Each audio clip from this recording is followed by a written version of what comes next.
மத்திய கிழக்கு பிராந்தியத்தில் உலக நாடுகளை அதிரவிக்கும் வகையில் கடந்த 24 மணி நேரத்தில் ராணுவ தாக்குதல்கள் மீண்டும் அதிகரிக்க ஆரம்பித்துள்ளது.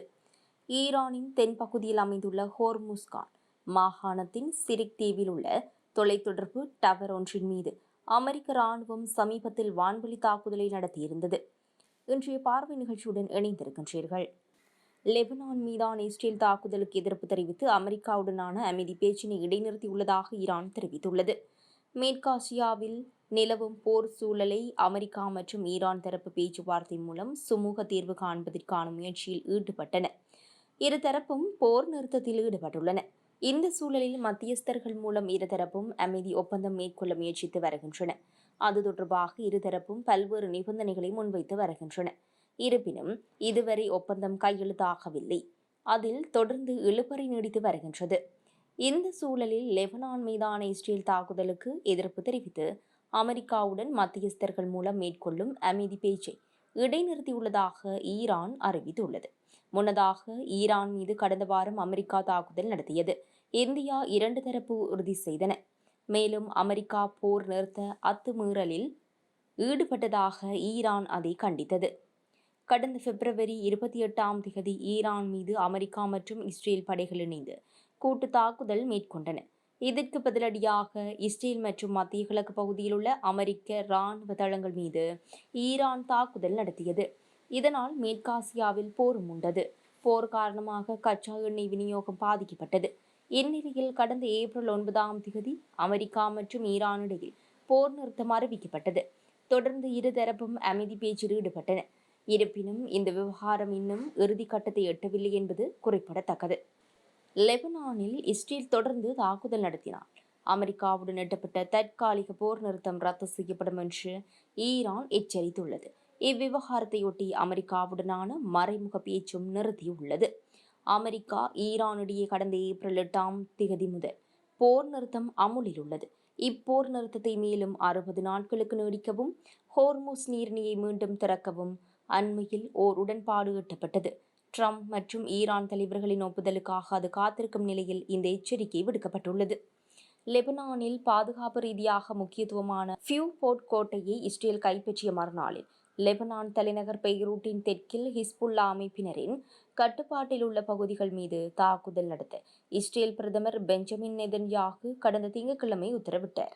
அமெரிக்காவின் மத்தியஸ்தத்தில் கடந்த ஏப்ரல் இறுதியில் ஒப்புக்கொள்ளப்பட்ட போர் நிறுத்தத்தை ஹிஸ்புல்லா அமைப்பினர் பலமுறை மீறியதாக பெஞ்சமின் நெதன்யாகு குற்றம் சாட்டினர்.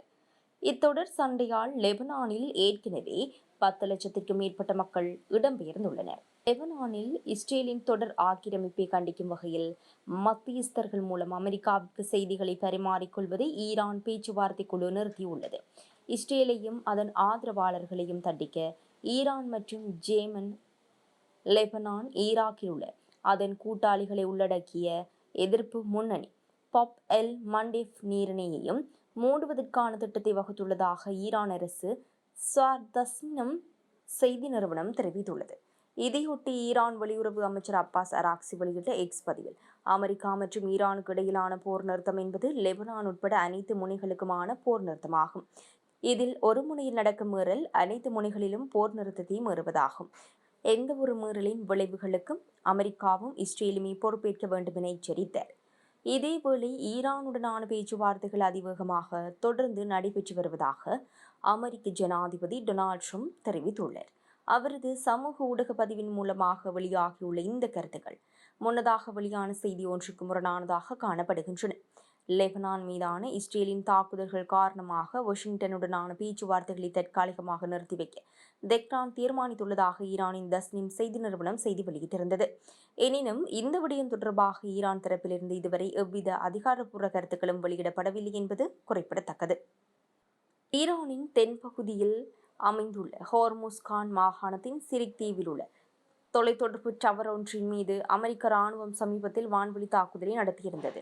இந்த தாக்குதல் நடவடிக்கை நடந்த அடுத்த 1 மணி நேரத்தில் பழிவாங்கும் விதமாக அமெரிக்க படைகள் இந்த தாக்குதலுக்கு பயன்படுத்திய முக்கிய விமானப்படை தளம் மீது ஏவுகணைகள் மற்றும் போர் விமானங்கள் மூலம் மிக கடுமையான பதிலடி தாக்குதலை நடத்தியுள்ளதாக ஈரானின் இஸ்லாமிய புரட்சிகர காவல் படை அதிகாரப்பூர்வமாக அறிவித்துள்ளது.